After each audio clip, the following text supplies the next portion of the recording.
একমাত্র কারণ ইবাদত।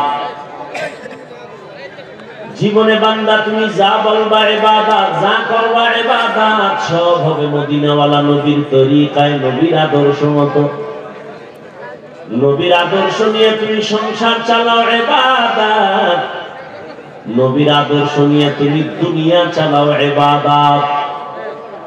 আল্লাহর সন্তুষ্টির জন্য দুনিয়ার সবাইকে বেজার করা সম্ভব।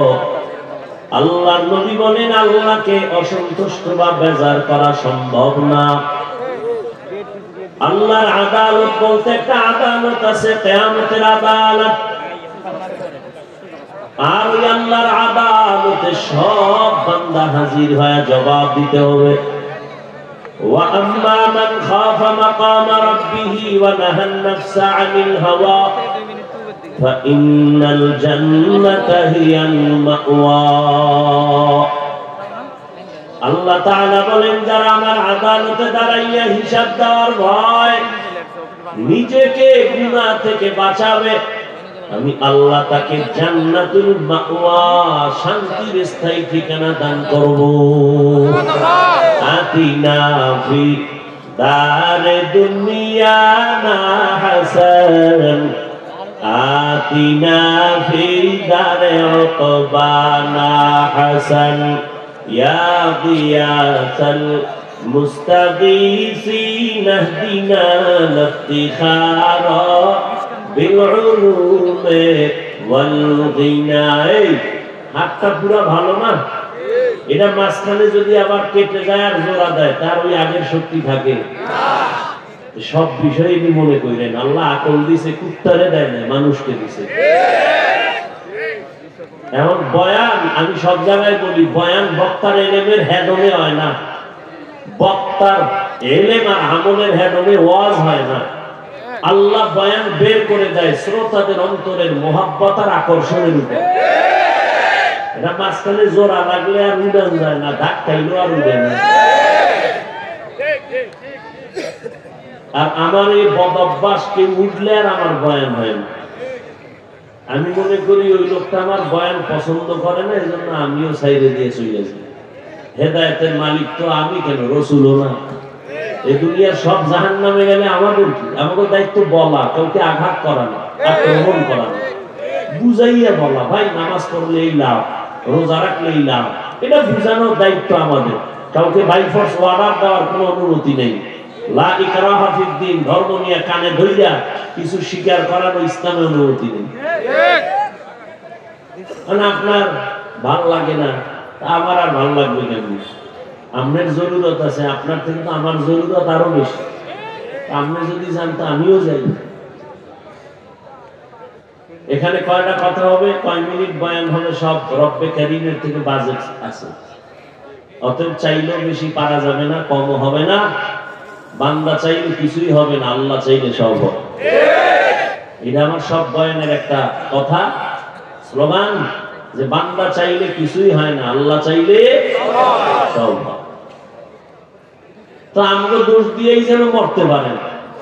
তারপর আপনারা দুধের দোয়া থাকেন, মাইক লাগাই আমাদের বিরুদ্ধে ওই কবে বলে জামালপুরে একটা কেনা এই মাসে একটা ডেট নিয়েছে, কোন বদমাস ফেসবুকে দিছে একজন, আমি তো ফেসবুক চালাই না, একজনে কইল যে হাফিজুর রহমান, এই ফেসবুকের আবার দলিল বানাইয়া আর এক বক্তা এটার একটা ইস্যু বানাইয়া বক্তব্য দিচ্ছে। কত মাথা মোটা যে একটা ফেসবুকের কথা শুনেই ফট করে দলিল বানাই দিচ্ছে। ওই যে বগুড়া একটা সন্তান মাকে মারছে, টিভি চ্যানেল পর্যন্ত কইছে আমরা গুয়া কম তো কোন দেশে আছে? হ্যাঁ, ফেসবুক তো ট্রিপল গুয়া, যেটি চালায় ওটিও গুয়া। এর খবর কি? হাফিজুর রহমান 10 মাস আগে 70,000 টাকা কন্ট্রাক্ট কইরা 30,000 অগ্রিম দিছি, এখন বলে মাহফিলে আসবে না। এই মাসের কয় তারিখ জানি, চিন্তা করেন। অথচ আমি যদি এই 2 নাম্বারই করতাম তাহলে এত তুফানের মধ্যে আমি আরো আগে মরতাম। সেই তুফান আমার বিরুদ্ধে বাংলাদেশে চলে, কোন বক্তার বিরুদ্ধে এত তুফান চলে। এখন ইখলাসের উপরে আছি, সততার উপরে আছি, আলহামদুলিল্লাহ। বহু মামলা মাথার উপরে পিরোজপুরের হেসান নিয়া, বহু ধাক্কাইছে আল্লাহর পাকের আশেকরা। আল্লাহর কাছে চোখের পানি ছাড়া আর কোনো পুঁজি নাই আমার, এখনো সম্মানের সাথে আছি। তবে আপনাকেও যাবো মনের ঝাল মিটে না, আমগো গালি না দিলে আপনারা আমগো দোষ দিয়েই মরলেন। দেখা হবে কিয়ামতের দিন ফুলসিরাতের গোড়ায় ইনশাআল্লাহ। আল্লাহ হেদায়েত দান করুন। রুচি না থাকলে বিরিয়ানি দিলেও কয় ভাই ভালো লাগে না, ঠিক না? প্রত্যেকটা জিনিসের তো রুচি আছে। বয়ান করার মতো একটা দিলের খুশি আছে, আনন্দ আছে না? এটা বয়ান করতে, এই যে বললাম কত জায়গায় বয়ানে বইয়া খুশি, বয়ান ভাই না। আর কত জায়গায় বয়ান করে দেই 1.5 ঘন্টা গেছে, টেরই ভেঙে। তবে আল্লাহর কুদরত, মানে আপনি চাইলে তো পাবেন না, আপনি আমার ধাক্কাইলে তো হবে না। মাঝখানে জোড়া লাগিয়ে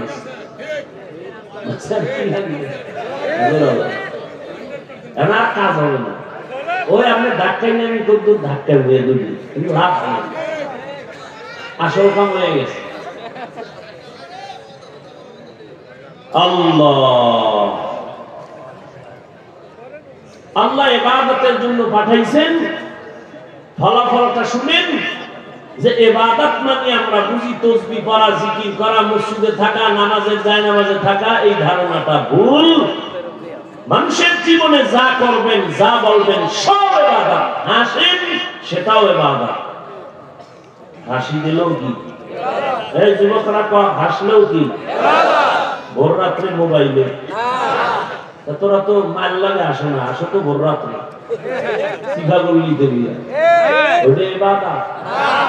মায়ের সাথে হাসবি ইবাদত, স্বামী বেচারা স্ত্রীর সাথে হাসো ইবাদত, আর একজনের বউয়ের সাথে হাস। ওটা তো বউ, ওটা তো তোর বউ না। এত বছর স্লোগান দিছো ধর্ম যার যার উৎসব সবার, এই স্লোগান বাদ দাও। কারণ তোমার এই স্লোগান প্রমাণ করে বিয়া সবার, কি বলে বউ কিনা, বিয়া যার যার বউ সবার।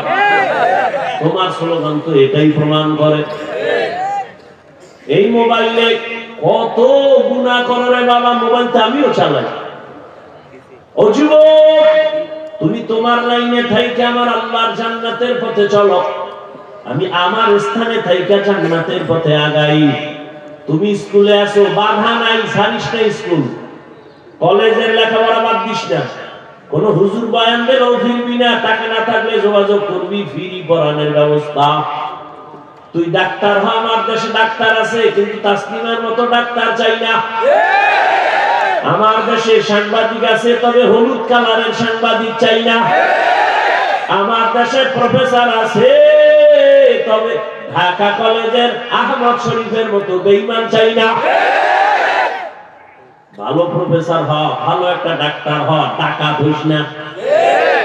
ডাক্তার তোর ব্যবহারে মানুষের দিল ঠান্ডা হবে, দোয়া করবে, মায়ের কবর জান্নাত হবে।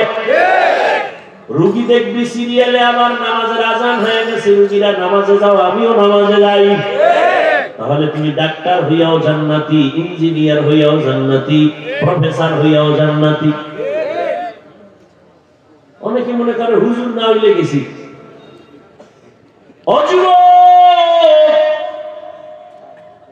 মাকে সালাম দিও, যারে দেওয়া লাগে দেয় না, যারে দেওয়া নিষেধ বারবার সালাম সালাম সালাম, যারে দেওয়া জায়েজ নেই হেরে সালাম দাও। আর যারে সালাম দিলে বরকত, আম্মাকে দাও, আব্বাকে দাও। সালাম দিলে বরকত, ঘরে ঢুকলে জোরে সালাম দাও। যেই ঘরে ঢুকবে ডান পা দিয়া ঢুকো, জোরে একটা সালাম দাও। ঘরে ঢুকতে গিয়া বলবে কেউ না থাকলে জিন আছে, ফেরেশতা আছে, ওরা শুনে। আর স্পষ্ট কথা, সালামের বরকতে ঘরের মধ্যে যদি কোনো দূষিত কোনো প্রাণী থাকে, জিন ভূত সব পালায় যায়। সালামের এত বরকত। বেগানারে দিলে কিন্তু উল্টা বরকত শুরু হইব। বেগানারে দেওয়া যাবে না, জায়েজ নাই বেগানাকে সালাম দেওয়া। যাকে বিয়ে করতে পারবা তাকে বিয়ের আগে সালাম দেওয়া জায়েজ নাই, ইসলাম সমর্থন করে না। সালামে মোহাব্বত বাড়ে, আন্দাজি দিয়া মোহাব্বত বাড়ায় কই যাবা? আল্লাহ হেদায়েত দান করুন। উল্টা পাল্টা সালাম দিও না। স্বামী স্ত্রীকে সালাম দিবেন, দিবেননি? এটা বিয়ে করেও বিপদে বসে।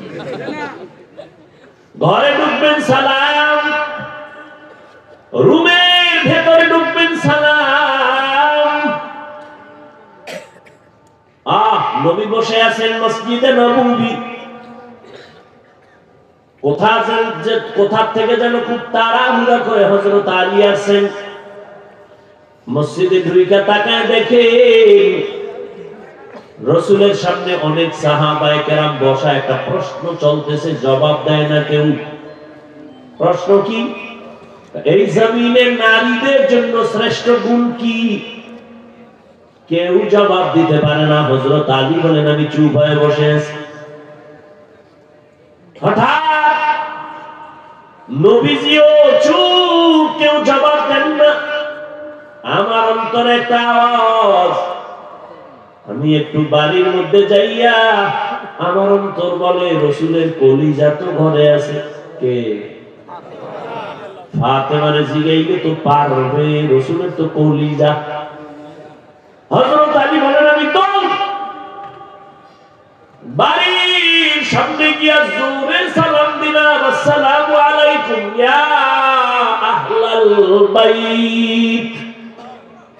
সালাম দিতে পারি না, বিএ পাস, এই পাস, এমএ পাস সব পারে, আসসালামু আলাইকুম এই দুইটা শব্দ পারে না। সালাম দেয় সালামালাইকুম, তোর উপরে ঠাডা করুক, হে আবার ঘুরায় কেউ আলাইকুম, তোর উপরে আগে করুক। আহা, সালাম না, সালামালাইকুম, সালামালাইকুম। সি সি সি, লজ্জা শরম নাই যে বিএ পাস করলাম, আইএ পাস করলাম, এমএ পাস করলাম, আসসালামু আলাইকুম এই দুইটা শব্দ এটা শুদ্ধ করে পারে না। আর এক বেঈমানের ঘরের বেঈমান ঢাকায় গিয়ে কইতেছে শুদ্ধ সালাম দেওয়া জঙ্গির পরিচয়। আল্লাহ হেদায়েত দান করেন। আমিন। হযরত আলী বাড়ির দরজায় গিয়ে সালাম দিলেন, আসসালামু আলাইকুম ইয়া আহলাল বাইত। ঘরের মধ্যে কে? কে? ফাতেমা রাদিয়াল্লাহু আনহা। কেমন রাসূলের কলিজা, ও পর্দার আড়ালের আম্মা জান ফাতেমা রাদিয়াল্লাহু তাআলা আনহা, রাসূলের কলিজা, চার কন্যার কনিষ্ঠ ছোট কন্যা। নবী বলেন, ফাতেমা আমার কলিজা, কিন্তু ওই কলিজা ফাতেমা একদিন নবী দেখে ফাতেমার মন বেজার। কি? নবী কোথা থেকে আসলে আগে ফাতেমার ঘরে ঢুকতেন, কোথাও যাওয়ার বেলায় সর্বশেষ ফাতেমার সাথে মোলাকাত দিয়া যাইতেন। নবী কয়, ফাতেমা বেজার কেন? কয়, আলীর সাথে তর্ক লাগছে। কয়, নাউযুবিল্লাহ। ওরে নবী কয়, যদি আল্লাহকে ছাড়া অন্য কাউকে সিজদা করা হালাল হইতো, আমি নবী আল্লাহর অর্ডার দিয়া বলতাম, ও মহিলারা স্বামীরে সিজদা দাও। যেহেতু আল্লাহ ছাড়া কাউকে সিজদা দেওয়া হালাল না। এই ফাতেমা, আল্লাহর কাছে পানাহ, এই অবস্থায় যদি তুই মরে যাও রে ফাতেমা, আমি মুহাম্মদ তোর জানাজায় আসব না। তাড়াতাড়ি আলীর মন খুশি কর। স্বামীর মনে কষ্ট দিয়ে মরবি, জান্নাতের দরজা খুলবে না। হযরত আলী বলেন, ফাতেমা তো আমার এমন স্ত্রী, ঘরের মধ্যে নিজে চাক্কি ঘুরাইয়া ঘুরাইয়া আটা বের করে কাম করে। আর আমগো ঘরের ম্যাডামরা, আম্মা জানেরা, চৌধুরী বংশের মাইয়া, আগুনের কাছে যেতে পারবে না, পাক করতে পারবে না, চেহারাটা ঝলসে যাবে। কে খাওয়াইবে আমার ভদ্রলোক বাড়িওয়ালারে দুই মুঠো ভাত? কাজের মাইয়া, কাজের লোকের পাক খাওয়া, ওর ভিতরে পবিত্রতার খবর নাই, ওর পাক খাওয়া হাতের, এটা কপাল। আবার চৌধুরী বংশের মাইয়াটাও মাঝে মাঝে খাইতে পারত, যদি আবার বউর বাড়ির থেকে পচা পায়খানা যৌতুকের নামে না খাইতো। বিয়ার আগে কয় বিদার যাওয়ার বিষা দিবি, কেন কয় বিয়া ফিরা বিদার যাও, তোর বউ দেখবে কে? আমার ছোট ভাই। হ্যাঁ তুমি দেখো মনে, আল্লাহ হেদায়েত কি পরিমাণ আকাম চলে এই জমি, আল্লাহ হেদায়েত দান করুন।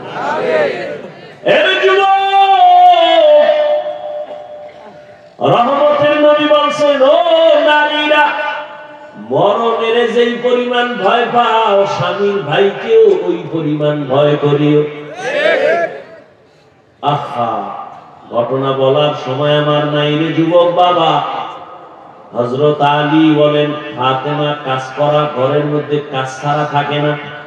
আর যেই মনে রাখেন পয়েন্ট, যেই মহিলারা সংসারে কাজ করবে, আল্লাহর কসম একবার, আল্লাহর কসম দুইবার, আল্লাহর কসম তিনবার, ওয়াল্লাহি বিল্লাহি তাল্লাহি, যেই ঘরের স্ত্রীরা সংসার গুছায় রাখবে, কাজ করবে, ওই সংসার স্বর্ণের মতো, মুক্তার দানার মতো শুধু বাড়বে, বাড়বে, বাড়বে, শান্তি বাড়বে, সম্পদ বাড়বে, সম্মান বাড়বে, সন্তান বাড়বে, কোনদিন ওই দাম্পত্য জীবনে আর অশান্তি আসবে না। ওই যে প্রবাদ আছে, সংসার ধন্য হয় রমণীর গুণে। রমণী মানি ঘরের কাজ করে, অন্যের কাজ করা খাওয়া খায় না, পছন্দ লাগে না, নিজেরটা নিজে কইরা তৃপ্তি পায়, অন্য লোক দিয়ে কাজ করাইলে তো মন মতো করে না, তৃপ্তিও হয় না। ফাতেমা ঘরের কাজ নিজে করে। আমি যখন সালাম দিলাম, ভেতর থেকে ছোট আওয়াজে আসছে, ওয়া আলাইকুমুস সালাম। দরজা খুলে গেল। ফাতেমা ব্যস্ত ছিল, আমাকে আয়েশা এবার খেদমতের জন্য রেডি। প্রথমে একটু পানি, স্বামী ঘরে আসছে, আম্মা জান এক গ্লাস পানি যদি স্বামীকে দেন, আর ঘামটা যদি কাপড়ের আঁচল দিয়ে মুছায় দেন, স্বর্ণ দান করার সওয়াব আল্লাহ দান করবে। আতিনা ফি দারি দুনিয়া না হাসান, আতিনা ফি দারে উকবা না হাসান, ইয়া গিয়াসাল মুস্তাগীসিন ইহদিনা লিফতিখারা বিল উলুমে ওয়াল গিনা। স্বামী তো এই বয়ান শুনে খুব খুশি না, আজকে আমার ম্যাডাম যদি শুনে তাই তো আমারে পানি দিন না। পানির আগে তোমার কাজ আছে, কি কয়? জোরে সালাম। তুমি বউরে সালাম দিছো। রহমতের নবী তো নিজে বাজার কইরা গাত্তি হাতে নিয়ে বাসায় যায়। সাহাবী বলেন, নবী আপনি তো দুজাহানের সরদার, আপনি কেন সংসারের বাজার হাতে নিয়ে যাবেন? আমারে দেন। নবী কয়, সাবধান, আমি যেই আল্লাহর আদর্শ নিয়ে, আমি যে আদর্শ মানুষের দেখাইতেছি, আমার হক আমার বাজার বাসায় নেওয়া তোমার হক না। আমার হক আমাকে আদায় করার সুযোগ দাও, বাধা দিও না। নবী কত ব্যস্ত, এরপরও বিবিদের খেদমতে নবী আগায় যান। এর নবীরা আসে। হযরত আলী বলেন, ফাতেমা সালামের জবাব দিলেন, কাজ বন্ধ করে আমার পাশে বসলেন। আমার এখন সব কাজ বাদ, স্বামীর কি কাজ লাগে এটা দেখবে, আগে খবর নিবে, খাইছেন নি, কোথা থেকে আসছেন, কি হালাত। রাঙ্গো আম্মা জানে টুকটাক কাজ করলে স্বামী আইসে টের পাইলে হুদা জায়গায় হইয়ে পড়ে, হুদা জায়গায় ধোয়া লাগলে হইয়ে পড়ছে, কি মাথাটা ব্যথা। আল্লাহ জন নাই ব্যথা, আবার কইছো জন্মের ব্যথা দেয়। মিশা কইছি তোমরা। এরে আল্লাহর বান্দা, যদি কয় পানি দিতে পারবানি, কয় লইয়া খাও। পানি দেও, খাওয়াইতে বলি, বিয়ে করছো না, জাগাত বয়ান, তোমার পানিও দিতে হইব তো, বিয়ে করছো কেন? এই শক্তি নেই পানি খাওয়া। কে চিন্তা করে পরকালের সওয়াব? আলীকে ফাতেমা জিজ্ঞেস করেন, স্বামী আমার কোথা থেকে আসছে? বলে দরবারে রিসালাতের থেকে আসছি। বলে আব্বা জান কেমন আছেন? বলে দেখলাম তো পেরেশান। কেন? সাহাবায়ে কেরামদের সামনে প্রশ্ন চলতেছে, মহিলাদের জন্য দুনিয়াতে শ্রেষ্ঠ গুণ কোনটা? কেউ দিছেনি জবাব পায় না। ও ফাতেমা তুমি বারবারই কয় ইনশাআল্লাহ, আমি জবাব দেই। ফাতেমার থেকে জবাব লইয়া খায় আলী কয় নবী পেরেশান, একটা দৌড় দেই। তা আমার আব্বা জানের সালাম দিয়া চইলা যান, জবাব দিয়া দিছি। আলী দৌড়াইয়া রহমতের নবীর দরবারে হাজির। নবীও নজর করছেন, আলী কোথা থেকে আসছো? আবার তার ঘর থেকে। আমার কলিজা কেমন আছে? বলে আলহামদুলিল্লাহ। নবী সুসংবাদ। এতক্ষণ যে প্রশ্নের জবাবের জন্য পেরেশান, জবাব দিছে ফাতেমা। কয় দিছেনি কাহা? কয় ফাতেমাই তো পারবে, কারণ ফাতেমা তো আমার কলিজা হলো ফাতেমা, ফাতেমাই তো পারবে। কি জবাব দিছে? কয় ফাতেমা জবাব দিছে, নারীদের জন্য জমিনে শ্রেষ্ঠ গুণ হলো বেগানার নজর থেকে নিজেকে বাঁচাইয়া রাখা। বেগানার নজর থেকে নিজেকে হেফাজত করো। জেনা করলে দুবাইয়ের ক্ষতি, শরীরের ক্ষতি, আল্লাহর গজব নেমে আসে। এই জেনা তো শুধুমাত্র কি একজন দুজন এক জায়গায় থাকা না, চোখের জিনা, কানের জিনা, হাতের জিনা, অঙ্গ প্রত্যঙ্গের জিনা। চোখ দিয়া তাকাইলেও জিনা হয়। এই জিনার কারণে জিনের শরীরেরও ক্ষতি হয়, নারীরও ক্ষতি হয়, পুরুষেরও ক্ষতি হয়। এক সময় যখন তোমার প্রয়োজন হবে তখন তুমি আর যৌবন খুঁজে পাইবা না। এ কারণেই তো বাবা নজরকে হেফাজত করার কথা আল্লাহ কোরআনে বলেছেন। ধর্ষণকে বন্ধ করার জন্য প্রথম শর্ত দর্শন বন্ধ করো। ধর্ষণকে বন্ধ করার জন্য প্রথম দর্শনকে বন্ধ করো, চোখের চাহনিকে বন্ধ করো, কারণ দর্শনের পরেই হয় ধর্ষণ। আর দর্শনটা শুরু হয় পুরো বডির মধ্যে, ফোকাস হলো চেহারা। কি কি মহিলা কি চেহারা। আর সেই চেহারাটা যদি খুইলা রাখে তো পুরো ফোকাসটাই তো বিলীন হয়ে যাচ্ছে। এজন্য আল্লাহর ইবাদত করবে যুবক, ও পর্দার আড়ালের আম্মা জান, আপনি তো ফাতেমা না, তবে আপনি যেই আল্লাহ ফাতেমারে এত দয়া করছেন, ওই আল্লাহ তো এখনো আছেন। আপনি কেন আল্লাহর কাছে চান না? ফাতেমার মতো পর্দা করে চলেন, স্বামীর মাল হেফাজত করেন, মোবাইলে সময় নষ্ট করিয়েন না। জীবনে মানুষের বড় সম্পদের নাম সুন্দর চরিত্র। আম্মা জান, আপনার চরিত্র যদি ভালো রাখতে পারেন, আপনার গর্ভ থেকে আব্দুল কাদের জিলানী, খাজা মুঈনুদ্দিন চিশতি এইভাবে বড় বড় বড় বড় সন্তান আসবে দুনিয়াতে। আপনার গর্ভ থেকে একটা আদর্শবান ডাক্তার আসবে, আদর্শবান ইঞ্জিনিয়ার হবে, আপনার আদর্শের কারণে আদর্শবান প্রফেসর হবে। দুনিয়াকে সুন্দরভাবে সাজাবে, গুলশান বানাবে আদর্শ দিয়া। আম্মা জান, জীবনে তো কম শয়তানের ধোকায় কাজ করেন নাই। ও যুবক বাবা, এখনো তওবা করো। জীবনে তো গুনাহ কম করো নাই। তোমার মতো কত যুবক স্কুল কলেজে পড়ে, চাকরি করে, ব্যবসা করে, জেনারেল লাইনে থাইকাও নামাজ পড়ে দাড়িওয়ালা আসেনি? তুমি কেন পারো না? তওবা করো। আর কত গুনাহ করবা।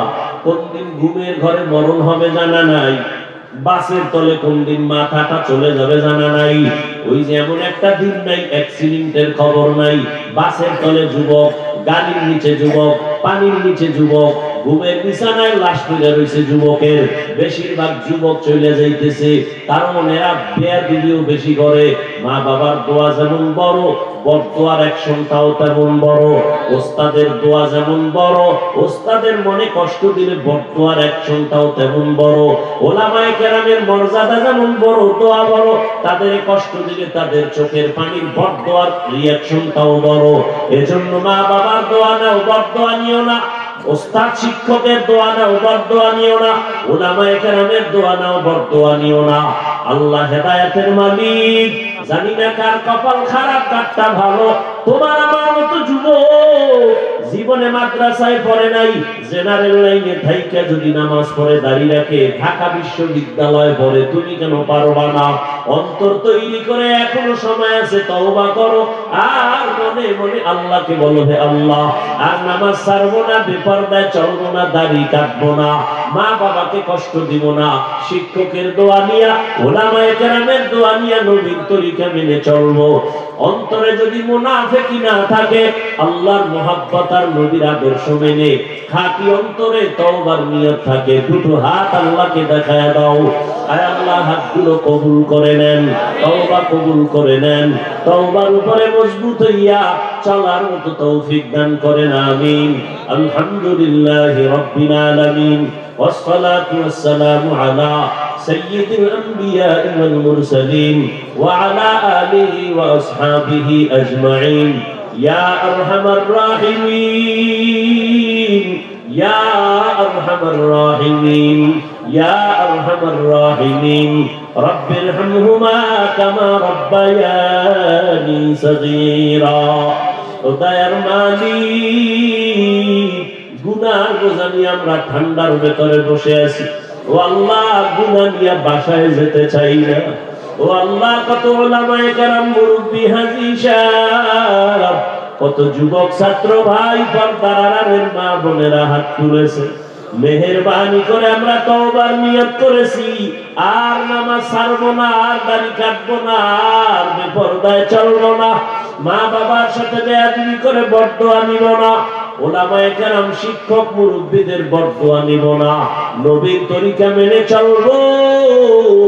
মেহেরবানি করে আমাদের সকলের তওবা কবুল করে নেন, গুনাহের প্রতি ঘৃণা জমায়ে দেন, ঈমান আমলের শক্তি বাড়ায় দেন, মা বোনদের আবেদা বানায় দেন, সন্তানগুলো নেককার বানায় দেন, সারা দুনিয়াবাসীকে মাফ করে দেন, বাংলাদেশ জালেমদের জুলুম থেকে হেফাজত করেন, বিদেশের ঘরে যারা ব্যবসা চাকরি করে হেফাজত করেন, সুন্নাতওয়ালা জিন্দেগি দান করেন।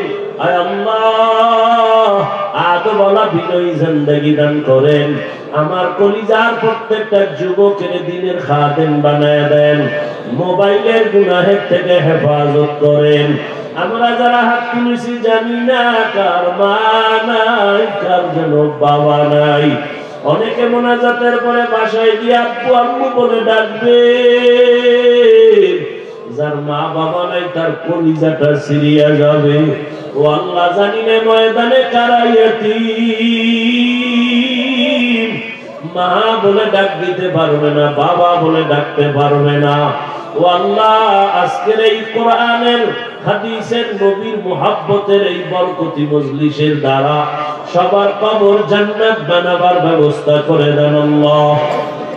যারা বেঁচে আছেন হায়াত বাড়ায় দেন, অসুস্থ যারা সুস্থ করে দেন, মুখালেফের মুওয়াফিক বানায় দেন, জালেমদের জুলুম থেকে হেফাজত করেন, জাহিরি বাতিনি দুশমনের মোকাবেলায় বিজয় দান করেন, দীর্ঘ নেক হায়াত দান করেন, সুস্থতার নিয়ামত বাড়ায় দেন, সারা দুনিয়ায় খেদমতের জন্য কবুল করে নেন, চলার পথে হেফাজত করেন। আয় আল্লাহ, ইলম, হিলম, হিকমত, আমলে বরকত বাড়ায় দেন, উলামা তোলাবা উম্মতের অন্তরে ইজ্জত বাড়ায় দেন, নবীজির মুহাব্বতে আমাদের মাফ করে দেন, দ্বীনের খেদমতের জন্য কবুল করে নেন, আমাদের সকলের দোয়া কবুল করে নেন। وصلى الله تعالى على خير خلقه محمد وآله وأصحابه أجمعين برحمتك يا أرحم الراحمين.